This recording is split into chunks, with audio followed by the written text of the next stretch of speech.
అందరికీ నమస్తే, good morning. ఈనాడు, సాక్షి, ఆంధ్రజ్యోతి ఈ మూడు ప్రధాన పత్రికల్లో వచ్చినటువంటి వార్తలు ఏంటో చూద్దాం. ముందుగా ఈనాడు పత్రికలో వచ్చినటువంటి ముఖ్యమైనటువంటి వార్తలు.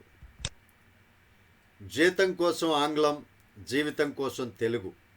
ప్రాథమిక విద్య తెలుగులోనే. ఎన్టీఆర్తోనే జాతికి గుర్తింపు. మాతృభాషా పరిరక్షణకు కృషి చేస్తాం. ముఖ్యమంత్రి చంద్రబాబు ఉద్ఘాటన. రాష్ట్ర ప్రభుత్వ ఆధ్వర్యంలో ఘనంగా తెలుగు భాషా దినోత్సవం.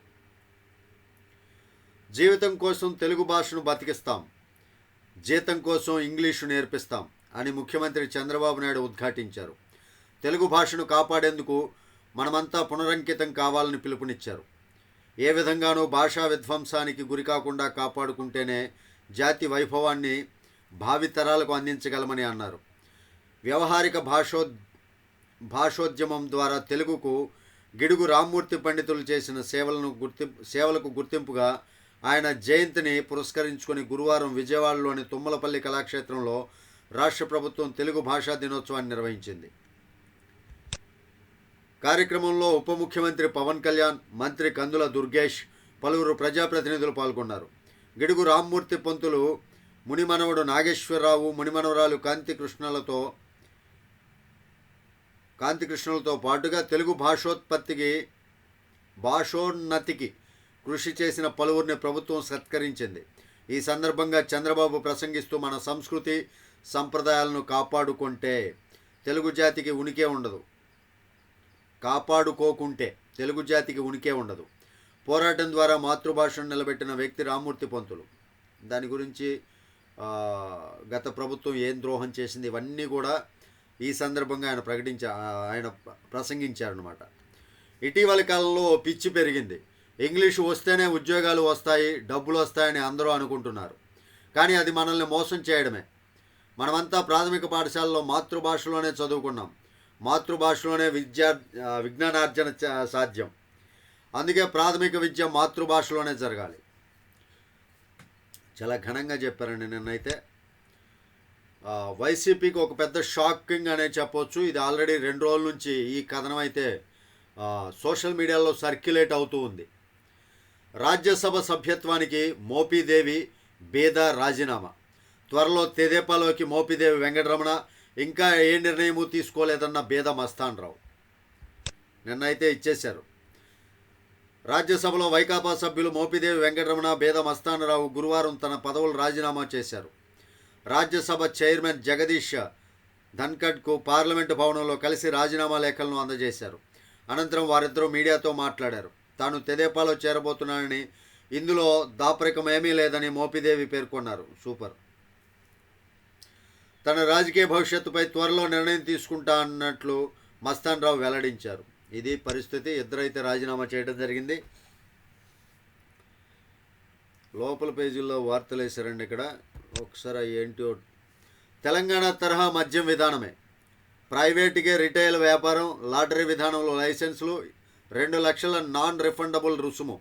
ఎక్సైజ్ శాఖ ప్రాథమిక ప్రతిపాదనలు. మంత్రివర్గ ఉపసంఘం ఏర్పాటు. ఇది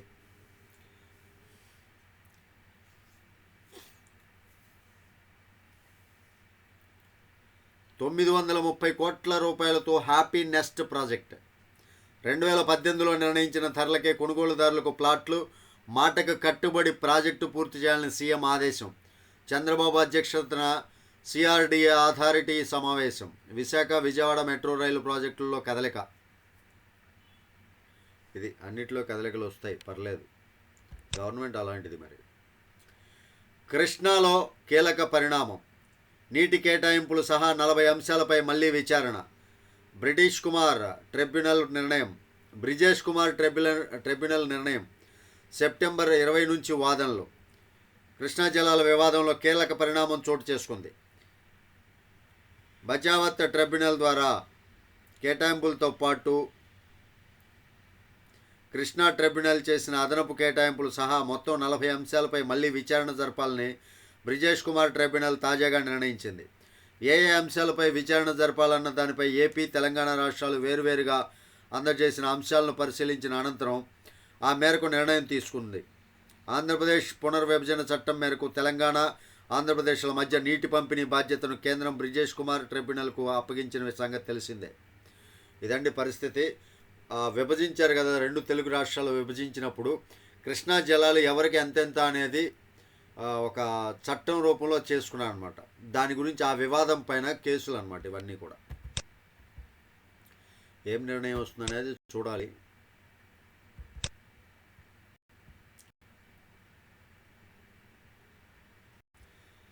తెలుగుదేశంలో చేరుతున్న మోపిదేవి వెంకట మాట్లాడుతూ తాము రాజకీయాలకు సమర్పించినప్పుడు రాజీనామాలు సమర్పించినప్పుడు సంప్రదాయాలను అనుసరించి ఉపరాష్ట్రపతి కొన్ని ప్రశ్నలు వేశారని, మనస్ఫూర్తిగానే రాజీనామా చేస్తున్నామని అంగీకరించుతున్నట్లు చెప్పారు. తాను తెదేపాలో చేరబోతున్నట్లు ఇప్పటికే ప్రకటించామని స్పష్టం చేశారు. జగన్మోహన్ రెడ్డి తనకు కొన్ని విభేదాలు వచ్చాయి కాబట్టి తాను నిర్ణయం తీసుకున్నట్లు చెప్పారు. తొలి నుంచి రేపల్లి నియోజకవర్గ ప్రజలకు అందుబాటులో ఉండాలన్నదే తన ఉద్దేశం అన్నారు. నియోజకవర్గ ఇన్ఛార్జిగా ఉంటూ అన్ని పనులు చేసుకుంటున్న తనను పక్కన పెట్టి జగన్మోహన్ రెడ్డి వేరే అభ్యర్థిని నిర్ణయించడం తనకు మనస్తాపం కలిగించిందని చెప్పారు. ఆ అభ్యర్థి తనకంటే సమర్థుడై ఉంటే స్వాగతించేవాడినని, కానీ అతనికి అంత స్థాయి లేదని వ్యాఖ్యానించారు. ఆ ఎంపిక నియోజకవర్గంలో తను క్యాడర్ వ్యతిరేకించిందని, పార్టీ దూరం అవుదామని ఒత్తిడి తెచ్చిందని గుర్తు చేశారు. ఇది పరిస్థితి. అయితే మోపిదేవి వెంకటరమణ గారు చెప్పారు. పనుల్లో నిర్లక్ష్యంగా ఉంటే చర్యలు తప్పవు. మంత్రి రామానాయుడు హెచ్చరిక. ఆయకట్టుకు ఆఖరి ఎకరం వరకు ఇబ్బంది లేకుండా నీరందించేలా చర్యలు తీసుకోవాలని సీఎం ప్రతి సమీక్షా సమావేశంలో చెబుతున్నారు. అధికారులు నిర్లక్ష్యం వదిలి పనిచేయాలి.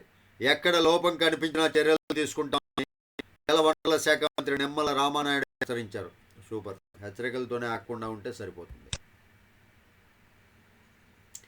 వైకాపాలోనే ఉంటా విజయసాయి రెడ్డి ప్రకటించారండి. తాను వైకాపాలోనే ఉంటానని, జగన్ నాయకత్వంలోనే పనిచేస్తానని ఆ పార్టీ ఎంపీ విజయసాయి రెడ్డి తెలిపారు. వైకాపాకు చెందిన రాజ్యసభ సభ్యుల్లో కొందరు వేరే పార్టీలో చేరబోతున్నట్లు వార్తలు వచ్చిన నేపథ్యంలో ఎక్స్లో ఆయన స్పందించారు. నేను ఇంకో పార్టీలో చేరబోతున్నట్లు జరుగుతున్న నిరాధార ఊహాగానాలను ఖండిస్తున్నా. వైకాపాకు విశ్వాసపాత్రుడు కాదులే, జగన్ నీకు దోచిపెట్టినట్టు సొమ్ముకు విశ్వాసపాత్రుడు. జగన్తో పాటు రాష్ట్రాన్ని దోచుకున్న వాళ్ళలో జగన్తో పాటు వైఎస్ రాజశేఖర రెడ్డి హయాంలో A2 నిందితుడిగా ఉన్నటువంటి వ్యక్తివి నువ్వు. మరి ఇంకా జగన్కి లోబడి ఉండక ఏం చేస్తావు? ఏదో సొల్లు కబుర్లు చెప్తాం తప్ప. భూ అక్రమాలను కూడా బయటికి తీస్తాం. జగన్ల ప్రజాధనాన్ని కూటమి ప్రభుత్వం లూటీ చేయదు. విశాఖలో మంత్రి నారా లోకేష్ వెల్లడి. నిన్న విశాఖపట్నంలో విలేకరుల సమావేశం పెట్టారండి. అందులో చెప్పారనమాట. గత 5 ఏళ్ళు జగన్ ప్రభుత్వం ప్రజాధనాన్ని లూటీ చేసింది. జగన్ ఉండటానికి రుషికొండపై 500 కోట్ల రూపాయలతో ప్యాలెస్ నిర్మించారు. సర్వే రాళ్ల మీద ఫోటోల కోసం 900 కోట్ల రూపాయలు ఖర్చు చేశారు. ఇలా అడ్డగోలుగా ప్రజాధనాన్ని అని విద్యా ఐటీ శాఖల మంత్రి నారా లోకేష్ విమర్శించారు. సాక్షి పత్రికపై వేసిన పరువు నష్టం కేసులో గురువారం విశాఖలోని 12వ అదనపు జిల్లా న్యాయస్థానానికి మంత్రి హాజరయ్యారు. వాదనల అనంతరం అక్టోబర్ 18కి న్యాయమూర్తి వాయిదా వేశారు. అనంతరం లోకేష్ విలేకరులతో మాట్లాడారు. గతంలో వైకాపా అధికారంలోకి వచ్చిన 6 నెలల్లోనే నాపై దుష్ప్రచారం చేస్తూ విశాఖలోని సాక్షి పత్రికలో చిన్నబాబు చిరుతిళ్లకు 5 లక్షలు అంటూ ఒక వార్త ప్రచురించారు. విశాఖ విమానాశ్రయంలో టీ కాఫీ తీసుకున్నారని, ఇందుకు పైన ఖర్చు 25 లక్షల రూపాయలని, ఆ డబ్బును చెల్లించడానికి ప్రభుత్వం ఇబ్బంది పడుతుందని ఇందులో రాశారు. సాక్షి తప్పుడు వార్తలు రాస్తున్నదన్న విషయం అందరికీ తెలిసిందే. దీనిపై 75 లక్షల రూపాయల రుసుం చెల్లించి 75 కోట్ల రూపాయలకు పరువు నష్టం కేసు వేశారు. నేను మంత్రిగా ఉన్నప్పుడు నీళ్లు, టీ ఖర్చులు నేనే. ఈరోజు సొంత వాహనంలోనే వచ్చా. ఇక్కడికి వచ్చిన విమానం ఖర్చు నా డబ్బులే. 2024లో ప్రజా తీర్పు వచ్చింది. ఇక న్యాయస్థానంలో తీర్పు రావాల్సి ఉంది అని లోకేష్ అన్నారు. రాయల్టీ మ్యాన్ అండి ఆయన. లోకేష్ నిజంగా ఒక పరిణతి చెందిన రాజకీయ నాయకుడు అని చెప్పుకోవచ్చు. రాయల్టీగా ఎక్కడ ప్రభుత్వ లూటీ చేయట్లా, ప్రజల డబ్బు వేస్ట్ చేయట్లా. అది కదా కావాల్సింది న్యాయ లక్షణం అంటే. ఇక మరో పేజీలోకి వెళ్తే, అత్యాచారం కేసులో ఆధారాల ధ్వంసం. ఫిబ్రవరిలో బృందాలకు వ్యతిరేక ముంబై పోలీసులకు వాంగ్మూలం ఇచ్చేందుకు నటి కాదంబరి జత్వాని సిద్ధం. 2 రోజుల ముందే ఆమెను అరెస్టు చేసిన విజయవాడ పోలీసులు ఐప్యాడ్ స్వాధీనం, వాటిలో ఆధారాలు ధ్వంసం. కాదంబరి ఆధారాలు ఇవ్వలేదని జిందాల్పై అత్యాచారం కేసు మూసిన ముంబై పోలీసులు. ప్రఖ్యాత పారిశ్రామికవేత్త JSW గ్రూప్ చైర్మన్ సజ్జన్ జిందాల్పై ముంబై పోలీసులు నమోదు చేసిన అత్యాచారం కేసుకు సంబంధించిన ఆధారాల్ని ధ్వంసం చేసేందుకే బాలీవుడ్ నటి కాదంబరి జత్వాని తల్లిదండ్రులు, సోదరుడిపై విజయవాడ పోలీసులు అక్రమంగా కేసు పెట్టి అరెస్టు చేసినట్లు స్పష్టమవుతోంది. సజ్జన్ జిందాల్పై పెట్టిన కేసులో ఫిర్యాదుదారైన ఆమె ఫిబ్రవరి 5 నుంచి 9వ తేదీ వరకు ముంబైలోని బాంద్రా కుర్లా కాంప్లెక్స్ పోలీసులకు వాంగ్మూలం ఇవ్వడంతో పాటు ఆధారాలు సమర్పించాల్సి ఉంది. తన దగ్గరున్న సాంకేతిక సాక్ష్యాలను ఆమె ముంబై పోలీసులకు సమర్పించేందుకు సిద్ధమయ్యారు. అయితే దానికి 2 రోజుల ముందు, ఫిబ్రవరి 2వ తారీఖు అన్నమాట, విజయవాడలోని ఇబ్రహీంపట్నం పోలీసులు వైకాపా నాయకుడు కుక్కల విద్యాసాగర్ ఫిర్యాదు ఆధారంగా ఆమెపై ఫోర్జరీ, నేరపు కుట్ర తదితర అభియోగాల కింద కేసు పెట్టారు. హుటాహుట్న ముంబైకి విమానంలో వెళ్లి కాదంబరి జత్వాని, ఆమె తల్లిదండ్రులు ఆశా, నరేంద్ర కుమార్ జత్వానీలను అదుపులోకి తీసుకున్నారు. వారి వద్దనున్న సెల్ ఫోన్లు, ఐప్యాడ్లు, ఇతర ఎలక్ట్రానిక్ ఉపకరణాలన్నింటినీ స్వాధీనం చేసుకున్నారు. అయితే వాటిని రిమాండ్ సందర్భంగా కోర్టుకు సమర్పించలేదు. దర్యాప్తు నిమిత్తం ఫోరెన్సిక్ ప్రయోగశాలకు పంపించలేదు. వాటిని తమ దగ్గరే పెట్టుకుని సజ్జన్ జిందాల్కు సంబంధించిన పలు కీలక ఆధారాలను వారు ధ్వంసం చేసినట్లు సమాచారం. విజయవాడ పోలీసులు జత్వాని ఇంటిని సీజ్ చేశారు. వారిని నిర్బంధించిన విషయాన్ని ఎవరికీ సమాచారం ఇచ్చేందుకు వీలు లేకుండా చేశారు. సజ్జల్ జిందాల్ను అత్యాచార కేసు నుంచి కాపాడేందుకే ఆయనకు సన్నిహితులైన నాటి జగన్ ప్రభుత్వంలోని ముఖ్య నేత, సకల శాఖల మంత్రిగా పేరొందిన సలహాదారు ఆదేశాల మేరకు అప్పటి సిపి కాంతిరాణా తాత, డీసీపీ విశాల్ గుండ్ని మొత్తం వ్యవహారాలను నడిపించారు.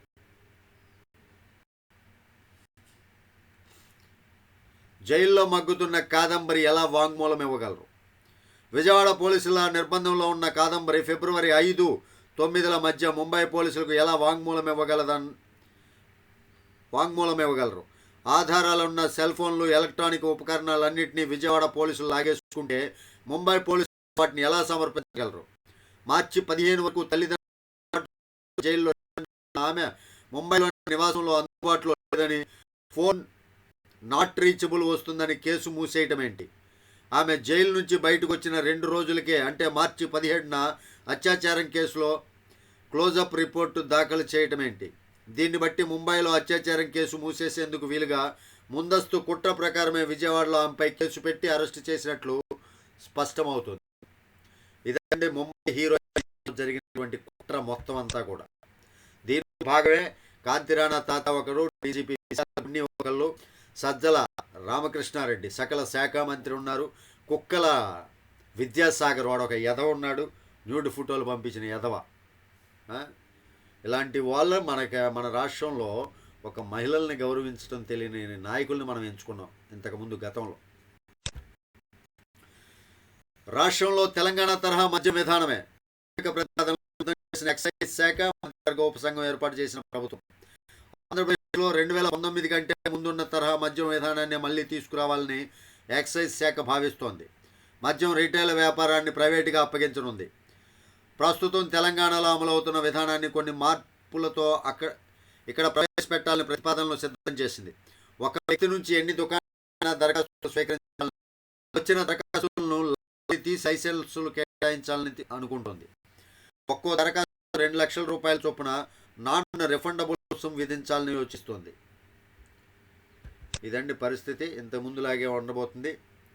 సినీ నటిని వేధించిన కేసులో ఎవరిని వదలం హోంమంత్రి అనిత గారు స్పందించారు. ప్లస్ ముఖ్యమంత్రి చంద్రబాబు నాయుడు గారు కూడా కాదంబరి జత్వాని కేసు గురించి స్పందించారండి. ఎవరిని వదలొద్దు, చట్టపరంగా అయితే అందరినీ శిక్షించండి, నరాలు తీసేయండి అని కూడా చెప్పారు.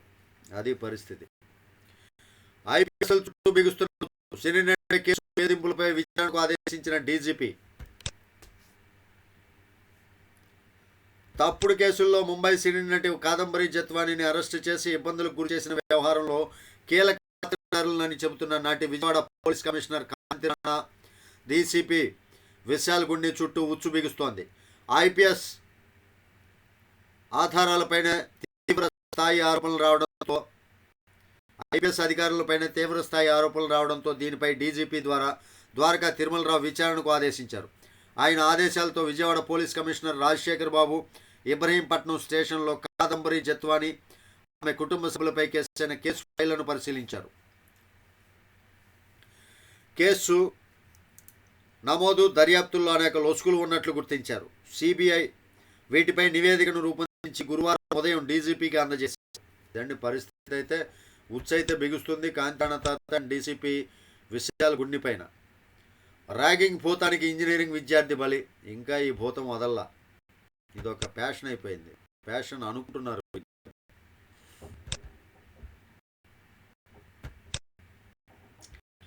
నెక్స్ట్ పేరులోకి వెళ్తే ఇంకేం లేవు. ముఖ్యమైనటువంటి వార్తలు అవేనంటే ఇక సాక్షిలో వాళ్ళ ఏడుపులు, వాళ్ళ తప్పుడు చూద్దాం ఒకసారి.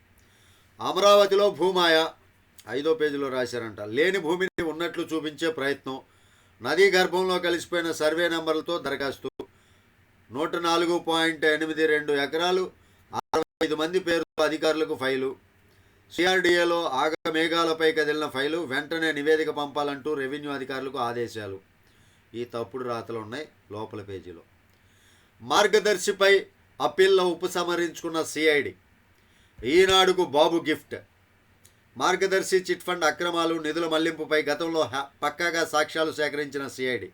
చందాదారుల ప్రయోజనాల పరిరక్షణకు 1050 కోట్ల ఆస్తుల జప్తు ఖరారు కోసం నాడు న్యాయ పోరాటం చేసిన దర్యాప్తు సంస్థ. ఛార్జిషీట్ల రూపంలో ఆధారాలన్నీ ప్రత్యేక కోర్టులకు సమర్పణ. ప్రత్యేక కోర్టుల ఉత్తర్వులపై నాడు హైకోర్టులో అప్పీళ్లు. మార్గదర్శి శైలజా కిరణ్ల వాదనలతో విభేదించిన సిఐడి ఇప్పుడు ప్రభుత్వం మారడంతో పరిస్థితులు తారుమారు. మార్గదర్శి ఫైనాన్షియర్స్ పరిస్థితి రాకుండా అడ్డుపడ్డ చంద్రబాబు. అందుకే సిఐడి ద్వారా కోర్టులో అప్పీళ్ల ఉపసంహరించుకున్నట్లు న్యాయస్థానానికి నివేదించిన సిఐడి. పరస్పర ఆర్థిక రాజకీయ ప్రయోజనాల కోసం రాష్ట్ర ప్రజల ప్రయోజనాలను ఎలా పణంగా పెడతారో సీఎం చంద్రబాబు ఈనాడు రామోజీరావు కుటుంబానికి మరోసారి రుజువు చేసింది. అరే పెచ్చ సన్నాసులారా, మీరు ఒక సన్నాసులని నాకు ఇప్పటికే అర్థమైపోయింది. జనాలు కూడా తెలుసుకుంటున్నారు మీ గురించి. జనాలు అంటున్నా మీకు ఈ సిగ్గులేని రాతలు, ఈ తప్పుడు రాతలు మీరు మారరన్నమాట. సరే కానివ్వండి. పారిశ్రామికవేత్తల టార్గెట్. మాయలేడి కాదంబరి జత్వానీని అడ్డుపెట్టుకొని సర్కారు సరికొత్త దందా. చూడండి వీళ్ళు ఎలా రాస్తున్నారు. ఆమె న్యూడ్ ఫోటోలు కూడా చూపించి ఆ రకంగా కన్నీళ్ళ పర్యంతమైతే ఆ కేసు మరి ఇక్కడ ఉంది కదా. కాదంబరి జత్వానీ పారిశ్రామికవేత్తలే టార్గెట్ అంట. మాయలేడి కాదంబరి జత్వానీని అడ్డు పెట్టుకొని సర్కారు సరికొత్త దందా అంట. ఎంత తప్పుడు రాతలండి. ఇన్ని సాక్ష్యాధారాలు కనబడుతున్నా సరే ఇంకా తప్పుడు రాతలు రాసుకోవటానికి సిగ్గు లేకుండా భారతీదేవి పత్రికని సిగ్గులేని తనంతో నడుపుతున్నట్లుంది. సిగ్గు ఎగ్గు అన్నీ వదిలేసింది. ఒక ఆడ మనిషే, భారతీయ మహిళ. అలాంటి మహిళకి అన్యాయం జరిగితే ఒక సాటి మహిళగా పత్రిక నడుపుతున్నావు కదా, సిగ్గులేని దానిలాగా ఒక సాటి మహిళగా ఉంటూ ఇలాంటి రాతలు రాసేది. పారిశ్రామికవేత్తలను బెదిరించేందుకు ప్రభుత్వ యత్నం. కాదంబరి బాధితుల్లో ఏషియన్ పెయింట్స్ ప్రమోటర్ అంట. మాలవ్ దాని, సజ్జన్ జిందాల్ ఇలాంటి వారికి అండగా నిలవాల్సింది పోయి దోషులుగా చూస్తున్న వైనం. అలాంటి వారికి నిలబడాలా ఏంటోలే. లడ్డూలు ఇక రెండే. తిరుమల శ్రీవారి ప్రసాదంపై టీటీడీ వివాదాస్పద నిర్ణయం. గురువారం నుంచి అమల్లోకి. అదనంగా కావాలంటే ఆధార్ తప్పనిసరి. ఒకసారి లడ్డూలు తీసుకుంటే తిరిగి నెల రోజుల తర్వాతే మళ్ళీ అవకాశం. దళారులను అరికట్టేందుకే అంటున్న అదనపు ఈవో. కాదు, ఇది దళారులు పెంచి పోషించే నిర్ణయం అని భక్తుల ఫైర్. ప్రతిపాడు సర్కిల్ అదరహో లోపల 10వ పేజీలో అంటండి 3 స్టార్ పోస్టుకు భారీ డిమాండ్ 10 లక్షలతో మొదలై 30 లక్షలకు ఖరారు. ఇటీవల కాకినాడ రూరల్లో ఓ పోస్టు అరకోటికి. అమ్మకం పెత్తనమంతా షాడో ఎమ్మెల్యేదే. తప్పుడు రాతలు అన్నీ మీరు చేసినట్టే చేస్తారనుకుంటారే మీ ప్రభుత్వం లాగా. గిడుగు సేవలు మరువలేనివంట. జగన్మోహన్ రెడ్డి గారికి తెలుగు భాష మీద కూడా ఇష్టం ఉన్నట్టుంది పాపం. మాయలేడి కాదంబరి అంట.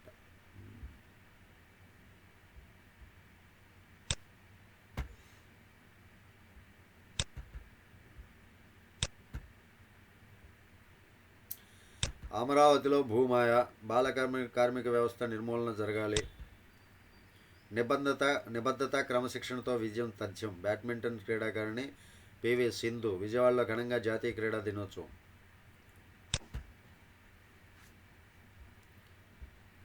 సమస్యల నడుమ సారథ్య పోరు. వచ్చే నెలలో శ్రీలంక అధ్యక్ష ఎన్నికలు. ఓకే, దాని గురించి మనకు అనవసరం లేండి, మనకు సంబంధించినటువంటి వార్తలు చూద్దాం. సాక్షిలో ఏడుపు రాతలు అవేనండి. ఒకసారి ఆంధ్రజ్యోతిలో ఏమొచ్చిందనేది చూద్దాం ఒకసారి. మళ్ళీ గేట్లు ఎత్తారు, భారీగా వరద ప్రవాహం. శ్రీశైలంలో 10 గేట్లు, సాగర్లో గేట్లన్నీ ఎత్తివేత. 3.14 లక్షల క్యూసెక్కుల నీటి విడుదల. ఉచ్చు బిగుస్తోంది. ముంబై నటి కేసుపై సర్కారు సీరియస్. విచారణాధికారిగా ఏసీపీ స్రవంతి రాయ్. నేడు విజయవాడకు కాదంబరి జత్వాని. వేధింపులపై వాంగ్మూలం ఇచ్చే అవకాశం. 1నే ఏపీ పోలీసులపై ముంబైలో ఫిర్యాదు. అక్రమ అరెస్టుపై విచారణకు వినతి. తాజాగా బెజవాడ సిపికి ఆన్లైన్లో ఫిర్యాదు.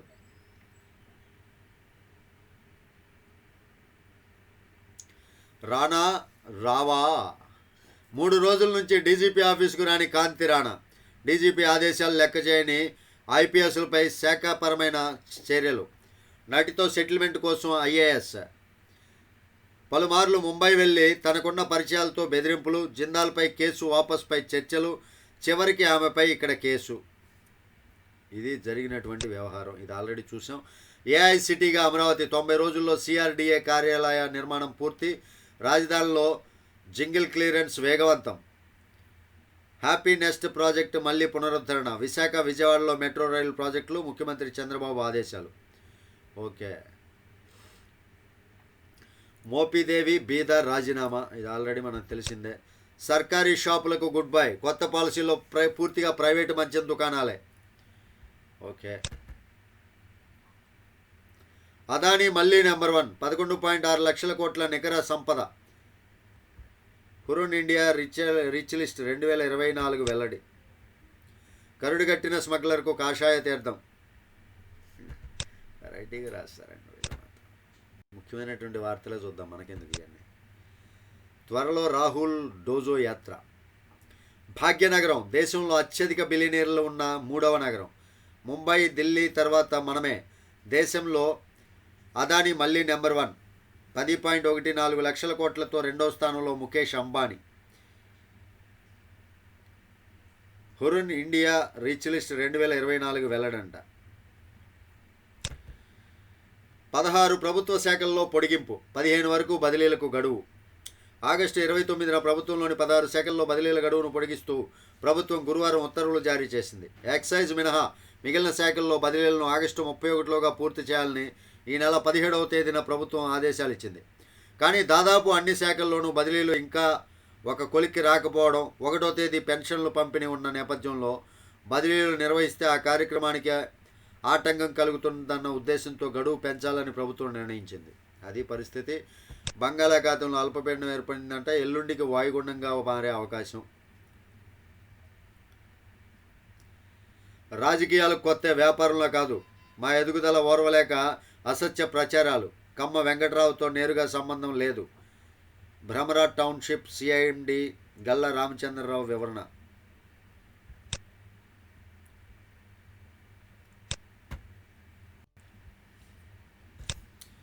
ఆధార్ చూపితేనే లడ్డూలు. భాషల ప్రాచీనతకు శాసనాలే పునాదులు. ఓకే, మళ్ళీ గేట్లు ఎత్తారు, ఇది ఆల్రెడీ చూసాము. ఇవన్నీ 3 పత్రికలు వచ్చినటువంటి ముఖ్యమైనటువంటి వార్తలు. వీడియో మీకు నచ్చితే ఖచ్చితంగా లైక్ చేయండి, ఛానల్కి సబ్స్క్రైబ్ చేయండి. Thank you. జై హింద్.